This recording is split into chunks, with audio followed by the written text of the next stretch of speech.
adesão a Bolsonaro foram, pela ordem, Acre, Santa Catarina, Rondônia, Roraima e Distrito Federal.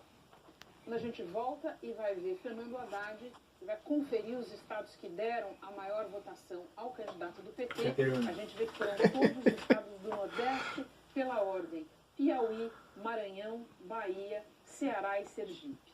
Não por outro motivo, o candidato Haddad dedicou essa última semana a Piauí, a Maranhão, a Bahia. Ele esteve nesses estados. Exato, e todos os estados da única região do país em que Fernando Haddad ganhou.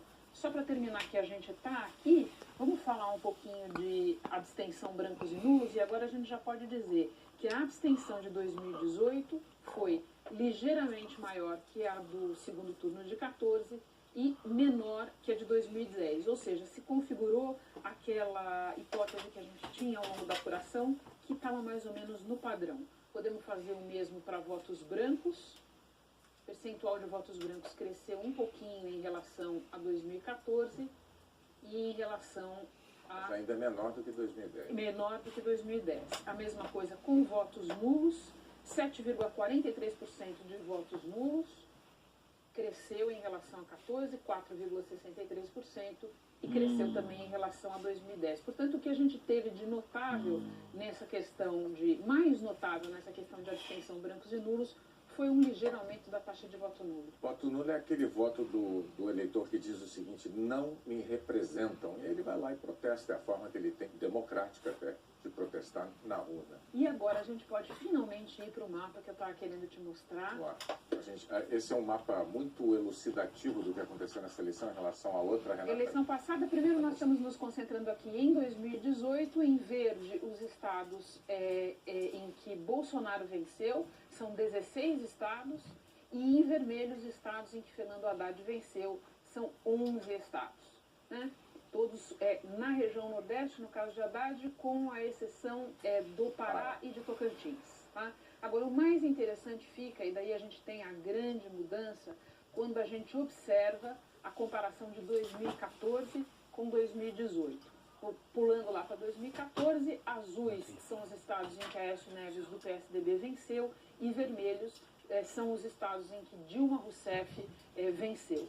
E eu comentava com o Bonner um pouco antes aqui, enquanto a gente estava assistindo outras reportagens, que esse mapa de 2014, ele vinha sendo mais ou menos o mesmo desde a eleição de 2006. Trocava um estado, trocava outro, trocava a margem da vitória de um ou da derrota de outro. Vazia, não. Basicamente o Brasil, desde a eleição de 2006, estava Pega vazia e lá vazia também. Nessa proporção entre vermelhos e azuis. Mapa dos partidos. Os vermelhos indo muito bem no norte e no nordeste, e com os azuis, então representados pelo PSDB, indo muito bem no centro-oeste, no sul, e daí vem a coisa bem importante, dividindo a região sudeste, né? A gente vê que em 2014, Aécio Neves venceu em São Paulo e no Espírito Santo, e Dilma Rousseff em Minas Gerais e no Rio de Janeiro.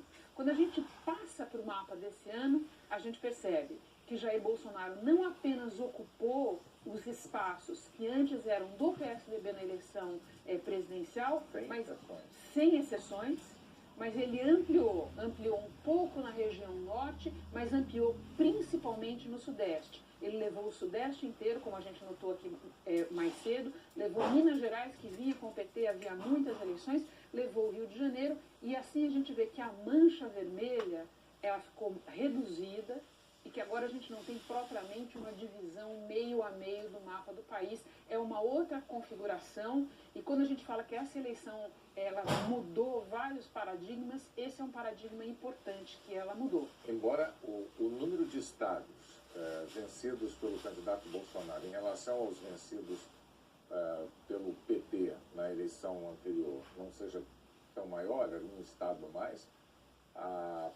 pelo critério de eleitores, população governada é um critério diferente. E se a gente olha esse resultado aqui, e a gente pensa no que nós conversamos toda noite aqui, sobre as eleições para governo do Estado, e a gente percebe que aquela onda que carregou no primeiro turno vários candidatos alinhados com Jair Bolsonaro, ou do partido dele, ou de outros partidos, essa onda se confirmou no segundo turno, você teve vários candidatos eleitos alinhados com o Bolsonaro. Vamos começar falando do Estado de São Paulo, o maior colégio eleitoral do país.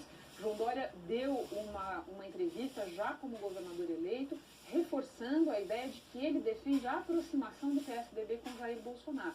Então, essa onda se confirmou e ela deve, Bonner, dar uma tração de largada para um novo governo, para o novo presidente.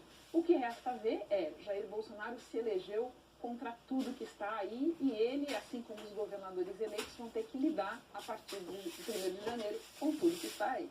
Jair Bolsonaro, presidente eleito do Brasil, o economista Paulo Guedes, que foi anunciado como futuro ministro da Fazenda, já, né? Sabia-se que era o assessor de economia do candidato durante essa campanha, mas já oficializado assim, como futuro ministro da Fazenda, falou sobre os principais pontos do plano econômico do governo Bolsonaro. Um dos objetivos do programa é o controle dos gastos públicos.